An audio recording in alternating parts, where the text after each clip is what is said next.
Hi there, guys. Cindy Fitzgerald, my dear sister from America. I love you loads with your kids and your grandkids. Miss Tweety, Lady Sherry, and everyone else. You guys are fucking amazing. So, well. Maddie and Jarrald are now nowhere to be seen, you guys. So I hear that the police have been over to the place, if you could call it that, the bando, and they've raided it, and now Maddie and Jarrald haven't been seen since.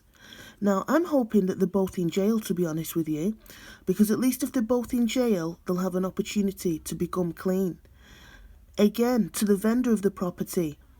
Now that the place is being raided, don't you think the best thing you can do is come down, board it up, in the future get it all tidied up and rent it out to a nice family. A nice working family who, just want to have a good life, go to work and raise the kids. It'd be a lot better. Again, I sympathise for people in that area who have to put up with all the comings and goings, especially in front of the kids. Now, I'm not surprised that the police have gone round, guys, because the thing is with this YouTube, it can be a toxic place, and if people don't like you, what they do is they'll file police reports. If you've got your kids living with you, they'll file reports about your kids. If you've got pets with you, they'll even phone the animal services and say you're neglecting your pets. Now, speaking of pets, if you go back on Mr. Tommy Reed Chosen One's videos with Maddie and Jarrald, the animal welfare did actually go out to those guys' place about a year ago because someone who watches the videos reported them for animal cruelty. Now, like I say, I knew this would happen, and Maddie's attitude is fucking disgusting. She got real cocky. So, you were walking round throwing your shoulders back. Ha! Nothing will happen to us in the bando. Ha! Someone we live with here has been here for 10 years. You got too fucking cocky, girl. And now look. So, yeah. I'd say whoever reported these two, good on you. They were doing no positive there.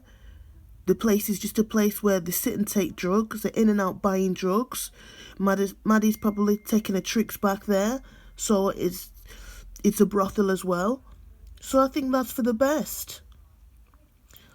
Now, I hear that one or two people on this internet are in contact with Maddie and Jarrald on other platforms. You see, the thing is, you guys, there's a lot that goes on behind the scenes with these two scammers. They're always on Facebook Messenger messaging people, begging for money, this, that and the other. And it's fucking disgusting. And I do believe that their YouTube channel should be taken down because they are using their YouTube channel to scam innocent, vulnerable, mentally challenged, and people probably suffering with mental health issues for money, and it's fucking wrong. Because the thing is, you guys, there's a difference between hustling and scamming. When you hustle, usually, you don't harm anybody except for yourself. But obviously, when you're scamming members of the public, you are harming people. So, I know a lot of you won't like to hear this, but the fact is, if I had a choice of Maddie stood on the street corner, like she always does anyway, guys, it's nothing new, selling her body for cracking heroin, or scamming innocent, vulnerable, mentally challenged members of the public, I'd sooner see the girl stood out there. Why? When she stood out there, she's only harming herself. It's only her that's put her there. It's only her that chooses to be there.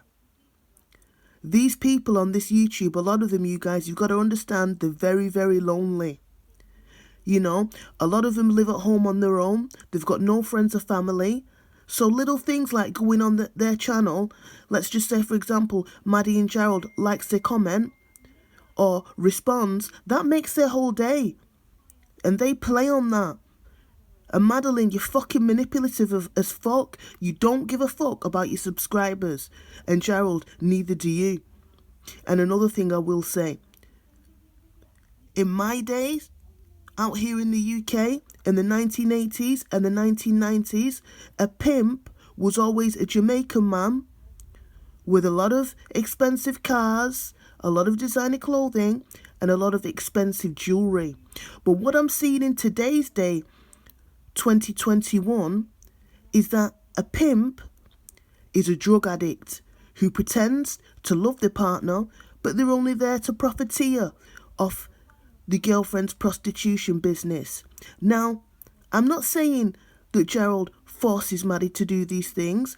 I know that when they met, she was already doing it. But that boy profiteers from a prostitution business. So in my eyes, he is a pimp. Just look at the difference between their appearance when you see them. I know a lot of it's because Madeline injects heroin and Jarrald only smokes crack. But Jarrald, if you love that girl, you won't be able to stand her doing all that. But the thing is, you don't care. Because when she prostitutes, it's more money for you to buy fucking crack. You're a disgrace. Take care, you guys. Thanks a lot.